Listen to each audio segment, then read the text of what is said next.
Shalom, shalom, peuple de Dieu. Je vous salue au nom de Jésus-Christ, notre Sauveur. Bienvenue encore au programme des 30 jours de guérison. La parole de guérison d'aujourd'hui, c'est juste l'introduction au livre des Actes. Nous passons aujourd'hui à l'introduction au livre des Actes. Bien-aimés dans le Seigneur, les livres des Actes, souvent appelés Actes des Apôtres, est les récits inspirés de la naissance, de la croissance et de l'expansion de l'Église primitive. Il constitue un pont entre les ministères terrestres de Jésus-Christ, rapportés dans les évangiles, et les ministères ainsi que l'enseignement des apôtres que nous retrouvons dans les épîtres du Nouveau Testament. Les livres des Actes commencent là où se termine l'évangile selon Luc. Jésus ressuscité prépare ses disciples à son ascension et leur promet la puissance du Saint-Esprit.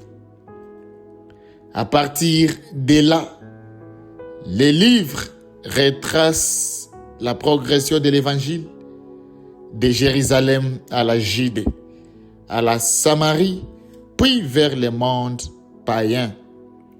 Le programme central du livre est exprimé dans les paroles de Jésus. Actes chapitre 1, verset 8. Mais vous recevrez une puissance, le Saint-Esprit survenant sur vous, et vous serez mes témoins à Jérusalem, dans toute la Judée, dans la Samarie et jusqu'aux extrémités de la terre. Alléluia. Les Actes présentent donc une église centrée sur Christ, remplie de la puissance du Saint-Esprit, persévérante dans la prière, missionnaire, courageuse, compatisante et continuellement en expansion malgré la persécution et l'opposition. Au nom de Jésus. Première partie.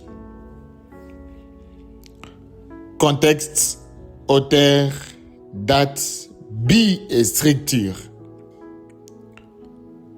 Contexte historique. Le livre des Actes commence environ 40 jours après la résurrection de Jésus-Christ. Jésus était apparu à plusieurs reprises à ses disciples, leur donnant de nombreuses preuves qu'ils étaient vivants et leur parlant du royaume de Dieu. Actes chapitre 1, verset 3. Avant de monter au ciel, il leur ordonna de rester à Jérusalem jusqu'à ce qu'ils reçoivent le Saint-Esprit promis. La venue du Saint-Esprit à la Pentecôte dans Actes chapitre 2 marque un tournant décisif dans l'histoire du salut. Les disciples auparavant craintifs deviennent des témoins courageux de Christ. Pierre prêche publiquement. Des milliers de personnes répondent à l'évangile et une nouvelle communauté de croyants voit le jour. Au nom de Jésus. Les événements des Actes se déroulent dans l'Empire romain du 1er siècle, un monde caractérisé par l'autorité politique romaine, l'influence de la guerre et de la culture grecque, les traditions religieuses juives, un vaste réseau routier, des grandes villes et d'importants déplacements des populations. Au nom de Jésus. Dieu utilisa ces contextes historiques pour faciliter la propagation rapide de l'Évangile.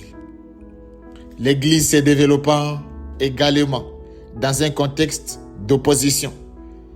Les apôtres furent confrontés aux menaces des autorités religieuses, à l'emprisonnement, à la persécution, au rejet, aux émeutes et plus tard au procès devant les autorités politiques. Pourtant, les actes démontrent constamment que l'opposition humaine ne pouvait pas arrêter les desseins de Dieu.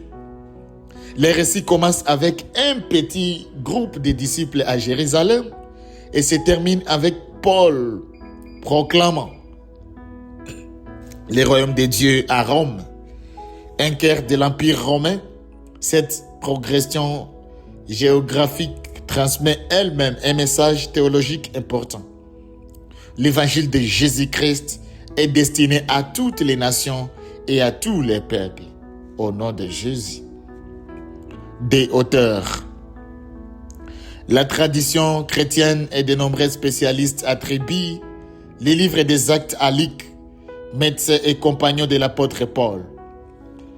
Luc est également auteur de l'évangile selon Luc, et les deux livres ont été conçus comme des œuvres complémentaires.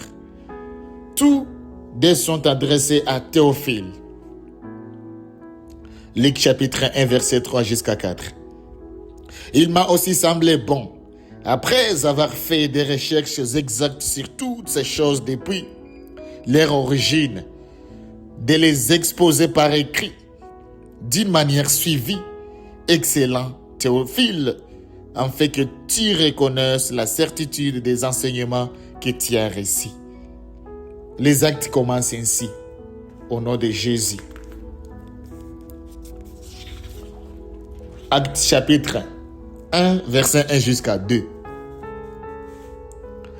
Théophile, j'ai parlé dans mon premier livre de tout ce que Jésus a commencé de faire et d'enseigner dès le commencement jusqu'au jour où il vit à l'élever au ciel. L'expression « mon premier livre » établit clairement le lien entre les actes et l'évangile selon Luc. Luc était également étroitement associé à Paul. Plusieurs passages des actes passent du pronom il au pronom nous. Actes chapitre 16, verset 10 jusqu'à 17. Chapitre 20, verset 5 jusqu'à 15. Chapitre 21, verset 1 jusqu'à 18. Chapitre 27, verset 1 jusqu'à 28. Et chapitre 16 indiqua que l'auteur accompagna personnellement Paul pendant certaines étapes de ses voyages missionnaires. Un historien attentif est témoin direct de certains événements. Luc rapporte le lien géographique, les voyages, les autorités politiques, les procès, les prédications, les conversions, les miracles et le développement des communautés chrétiennes. Au nom de Jésus. 3. Date de rédaction. On va ici alors savoir quand est-ce que ce livre des actes a été rédigé. La date exacte de rédaction des actes ne peut être établie avec une certitude absolue. Une période souvent proposée se situe entre 60 et 70 après Jésus-Christ. Bien que les spécialistes aient des avis différents, un argument en faveur d'une date plus ancienne, autour des 62 après Jésus-Christ, repose sur la manière dont les livres se terminent. Les actes s'achèvent alors que Paul est encore vivant à Rome, en résidence surveillée, proclamant librement le royaume de Dieu et attendant l'issue de son procès devant César. Le déclare Actes chapitre 28, verset 30 jusqu'à 31. Luc ne se mentionne ni la mort de Paul, ni la destruction de Jérusalem en 70 après Jésus-Christ, ni les grandes persécutions ultérieures contre les chrétiens. Quelle que soit la date exacte de sa rédaction, les actes couvrent environ 3 décennies depuis l'ascension de Jésus et de la Pentecôte vers l'an 30 jusqu'à l'emprisonnement de Paul à Rome vers 60 à 62 après Jésus-Christ. Au nom de Jésus. 4. Destinataire initial. Destinataire initial. Le nom Théophile signifie ami de Dieu ou celui qui aime Dieu. le fait que Luc l'appelle excellent Théophile, dans Luc chapitre 1, verset 3, peut indiquer qu'il occupait une position sociale ou gouvernementale importante. Bien que le livre soit adressé à Théophile, il était manifestement destiné à servir l'ensemble de la communauté chrétienne, en présentant un récit ordonné de la manière dont l'œuvre de Jésus se poursuivit à travers ses apôtres par la puissance du Saint-Esprit. Au nom de Jésus. Cinquièmement, but du livre. Le livre des Actes poursuit plusieurs objectifs complémentaires. Premièrement, il démontre la continuité du ministère de Jésus-Christ. Luc déclare que son évangile rapportait ce que Jésus avait commencé de faire et d'enseigner. Actes chapitre 1, verset 1. Les actes montrent donc ce que Christ ressuscité continua d'accomplir par l'intermédiaire de ses disciples remplis du Saint-Esprit. Deuxièmement, les actes fournissent un récit historique de l'établissement et de l'expansion de l'Église. Troisièmement, ils démontrent que le christianisme n'était pas simplement un mouvement religieux humain.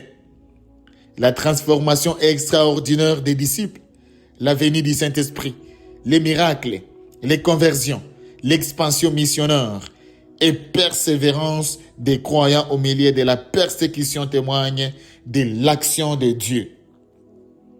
Quatrièmement, les actes expliquent comment l'Évangile a dépassé son contexte juif initial pour atteindre les Samaritains et les païens, sans exiger qu'ils deviennent d'abord juifs.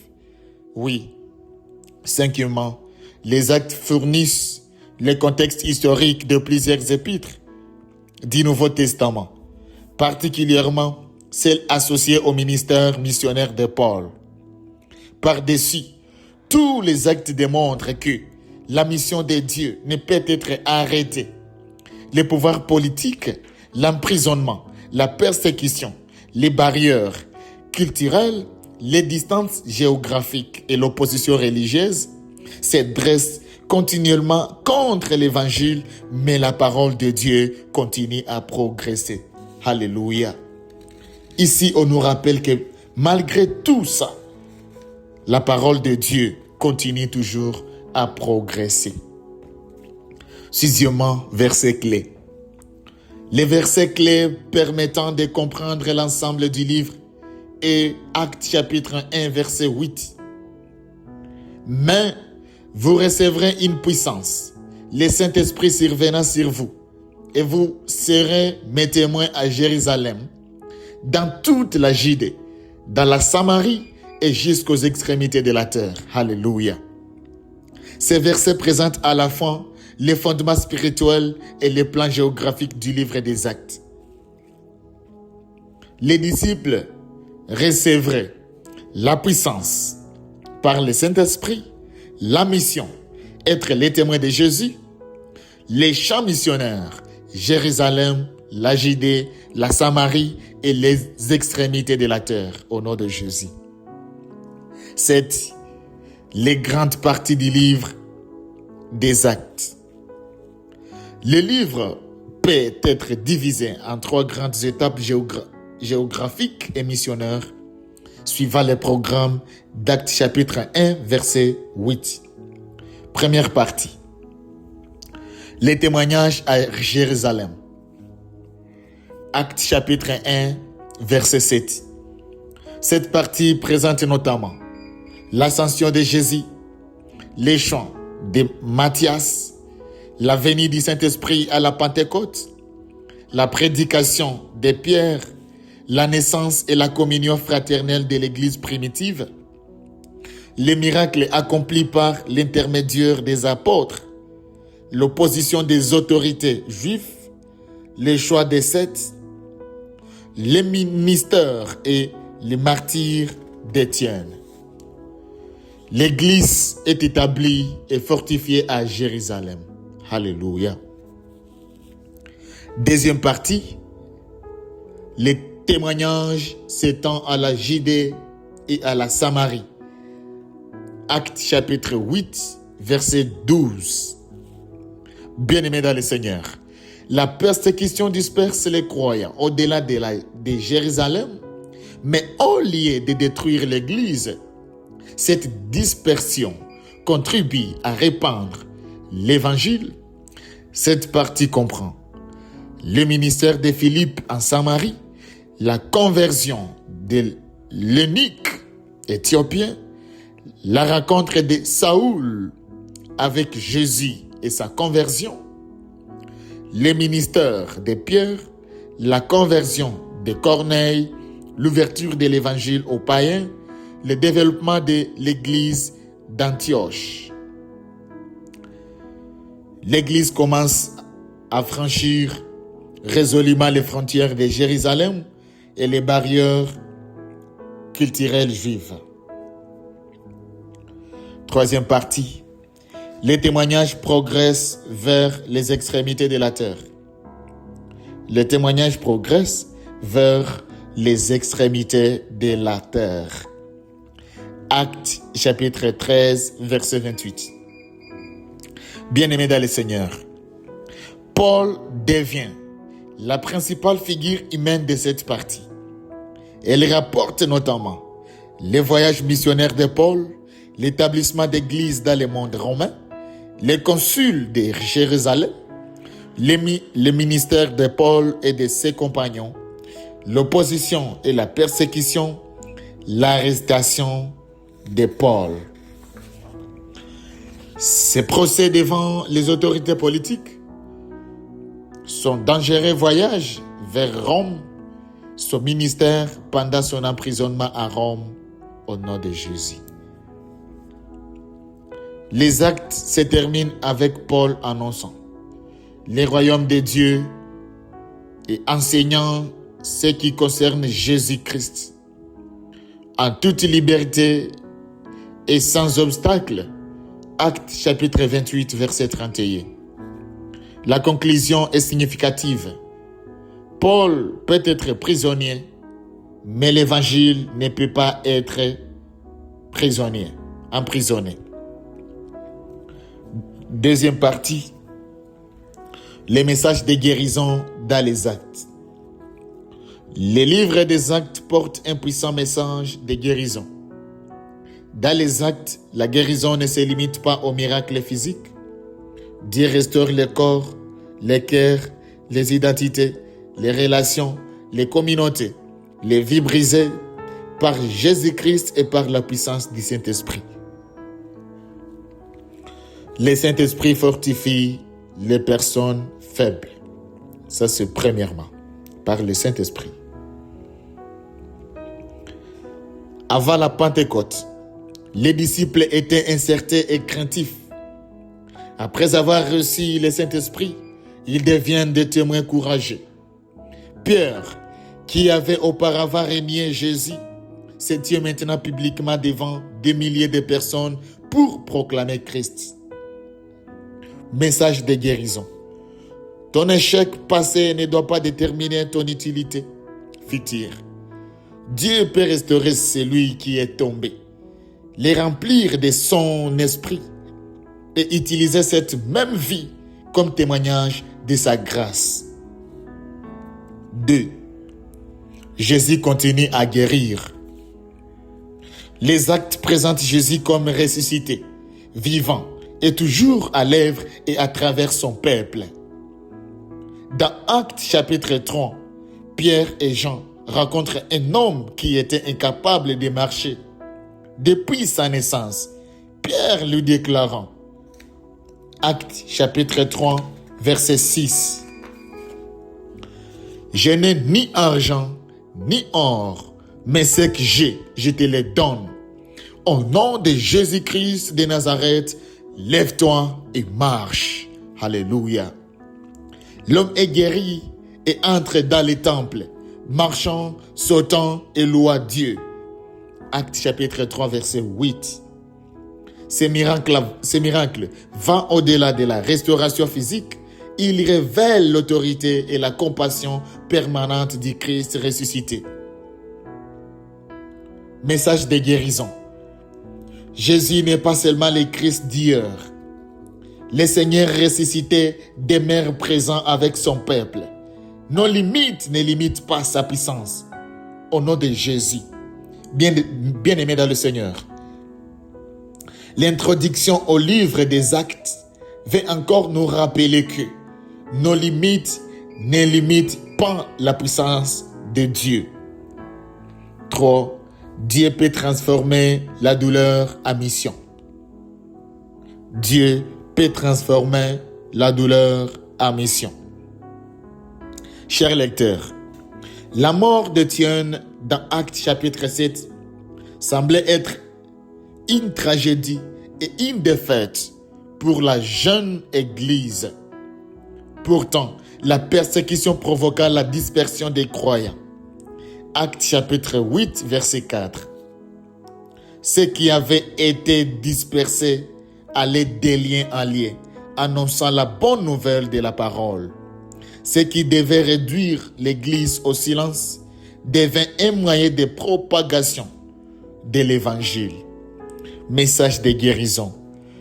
Bien-aimés dans le Seigneur, la douleur ne signifie pas nécessairement que le plan de Dieu est terminé. Dieu peut faire naître une mission de ta dispersion, un témoignage de ta souffrance, un nouveau commencement de ce qui semblait être fini, au nom de Jésus. 4. Personne n'est au-delà de la transformation. Chers lecteurs, Saoul apparaît d'abord comme un persécuteur des chrétiens. Il approuve la mort d'Étienne et cherche à détruire l'Église. Mais dans Actes chapitre 9, il rencontre Jésus. Le persécuteur devient prédicateur. L'ennemi de l'Église devient l'un de ses plus grands missionnaires. Message de guérison dans la parole. Ne conclut jamais que l'histoire d'une personne est terminée à cause de ce qu'elle est aujourd'hui. Une rencontre avec Jésus peut complètement réorienter une vie. La grâce de Dieu peut transformer une persécuteur en apôtre et faire d'un passé destructeur un témoignage de rédemption. Oui.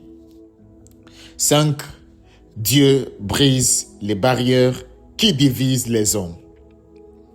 Au nom de Jésus, Dieu brise les barrières qui divisent les hommes. Les actes montrent l'évangile franchissant les barrières éthiques, culturelles, nationales, sociales et religieuses. La rencontre de Pierre avec Corneille dans Actes chapitre 10 transforme sa compréhension de la mission de Dieu. Actes chapitre 10, verset 34 jusqu'à 35.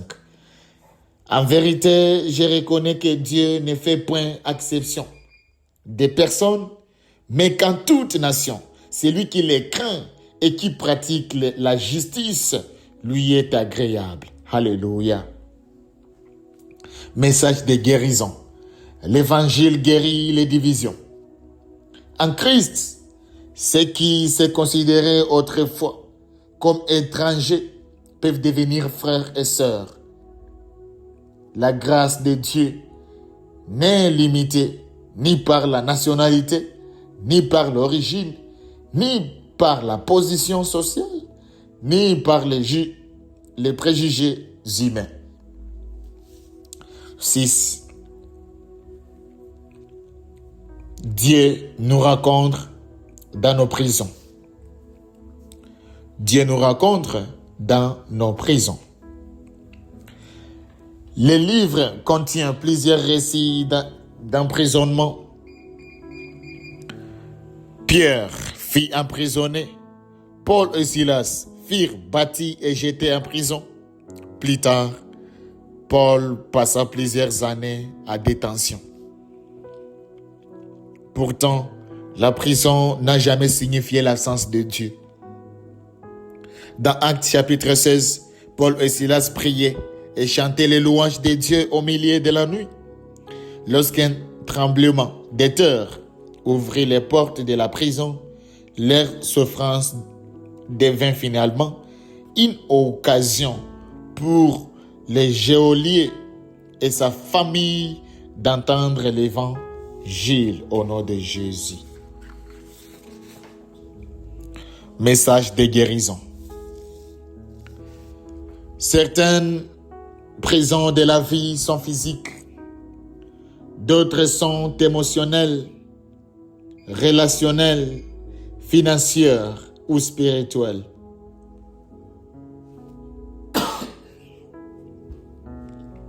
Les actes nous enseignent que Dieu peut rencontrer son peuple même dans les lieux de confinement. Les circonstances peuvent limiter des mouvements sans limiter la présence ni le dessein de Dieu. Le point 7, Dieu peut guérir à travers la communauté. Dieu peut guérir à travers la communauté. Les premiers croyants ne vivaient pas leur foi dans l'isolement. Actes chapitre 2, verset 42. Ils persévéraient dans l'enseignement des apôtres, dans la communion fraternelle, dans la fraction du pain et dans les prières. La Bible le dit, ils persévéraient.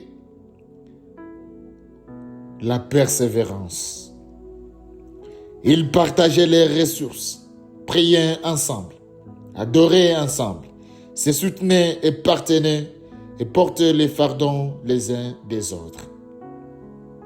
Message de guérison. Dieu apporte souvent la restauration à travers une communauté spirituelle saine. Nous avons besoin de prières, d'encouragement, de communion fraternelle, de générosité, d'enseignement et des relations dans lesquelles nos fardons peuvent être partagés. Prière. Le point 8 va encore nous rappeler que la prière change les situations. Bien-aimés dans le Seigneur, la prière change les situations. La prière apparaît tout au long du livre des Actes. Les disciples prièrent avant la Pentecôte. L'Église pria pendant la persécution. Les croyants prièrent lorsqu'ils établirent des responsables. Ils prièrent pour Pierre lorsqu'il était en prison. Paul et Silas prièrent dans leur prison. À plusieurs reprises, la prière précède l'intervention divine, la direction, le courage et la délivrance au nom de Jésus. Message de guérison. Lorsque les circonstances dépassent ton contrôle, la prière n'est pas un signe d'impuissance. Prier, c'est placer la situation devant Dieu, dont la puissance peut atteindre les endroits que les mains humaines ne peuvent atteindre. 9. Les blessures peuvent devenir ton témoignage.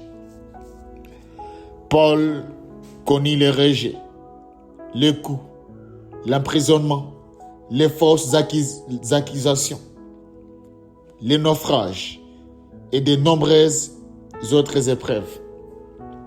Pourtant, ces souffrances ne firent pas taire son témoignage. Même lorsqu'il comparaissait devant des gouverneurs, des rois et des juges, Paul continuait à raconter ce que Jésus avait accompli dans sa vie.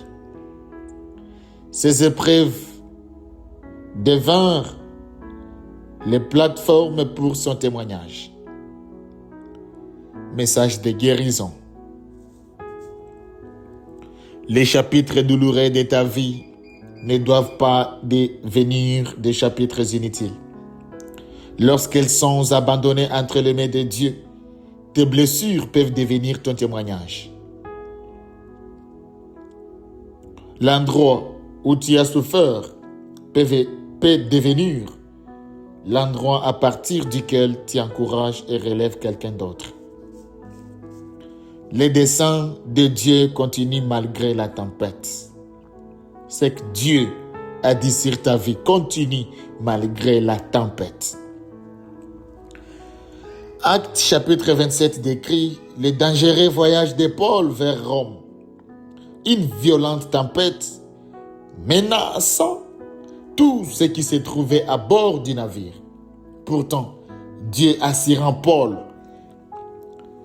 qu'il atteindrait sa destination. La tempête modifiant le voyage, mais elle ne put annuler les desseins de Dieu. Message de guérison. Une tempête ne signifie pas que tu as perdu la direction de Dieu. Les chemins vers l'accomplissement du dessein de Dieu. Parfois des vents contraires, des retards, des pertes et des retours inattendus. Continue à t'appuyer sur ce que Dieu a déclaré, même lorsque les circonstances semblent dures, le contraire. Point 11. L'évangile ne peut pas être emprisonné. Les actes se terminent avec Paul physiquement limité à Rome. Humainement parlant, l'apôtre est prisonnier. Pourtant, Luc conclut par ces paroles remarquables. Actes chapitre 28, verset 30 jusqu'à 31. Paul demeurant 2 ans entiers dans une maison qu'il avait louée. Il recevait tous ceux qui venaient les voir, prêchant le royaume de Dieu et enseignant ce qui concerne le Seigneur Jésus-Christ. En toute liberté et sans obstacle, Paul était limité, mais la parole de Dieu ne l'était pas. Voilà l'un des plus puissants messages de guérison du livre des Actes. Au nom de Jésus. Ce qui passe autour de toi ne doit pas arrêter ce que Dieu accomplit en toi et à travers toi. Alléluia. Ce qui se passe autour de toi ne doit pas arrêter ce que Dieu accomplit en toi et à travers toi. Au nom de Jésus. Le message central des guérisons dans les actes. Le livre des Actes proclame que Jésus-Christ est vivant, que le Saint-Esprit est présent et que l'œuvre transformatrice de Dieu continue à travers son peuple. Les actes apportent l'espérance à ceux qui ont peur, la restauration à ceux qui sont tombés, l'appartenance à ceux qui sont rejetés, le courage à ceux qui sont persécutés, un nouveau but à ceux qui sont blessés et l'espérance à ceux qui font face à des situations qui semblent impossibles. Premièrement, l'échec de Pierre n'était pas la fin. La mort d'Étienne n'était pas la fin. Le passé violent de Saoul n'était pas la fin. L'emprisonnement de Paul n'était pas la fin. La persécution n'était pas la fin. La tempête n'était pas la fin au nom de Jésus. Et Rome n'était pas la fin. Pour dire que Dieu continue à son œuvre. Tel est le message de guérison des actes. Le chapitre douloureux de ta vie ne doit pas être ton dernier chapitre. Par Jésus-Christ et par la puissance du Christ et du Saint-Esprit, Dieu peut te restaurer, réorienter ta vie, te fortifier, mais aussi faire de ta vie un témoignage de sa grâce au nom de Jésus. Le même esprit qui a fortifié des hommes et des femmes ordinaires dans le livre des Actes continue d'appeler les croyants à vivre avec courage, à aimer avec compassion, à prier avec persévérance, à franchir les barrières à porter la guérison aux personnes brisées et à proclamer Jésus-Christ au monde. Les livres des Actes nous rappellent que lorsque Dieu est à l'œuvre, l'histoire continue au nom de Jésus. Lorsque Dieu est à l'œuvre, l'histoire continue. Bien-aimés dans le Seigneur, merci pour l'introduction du livre des Actes. Merci à toi qui viens de les suivre, de les finir, de les commenter et de partager cette parole aux autres. Que Dieu te bénisse, que Dieu te bénisse. Au nom puissant de Jésus. Amen.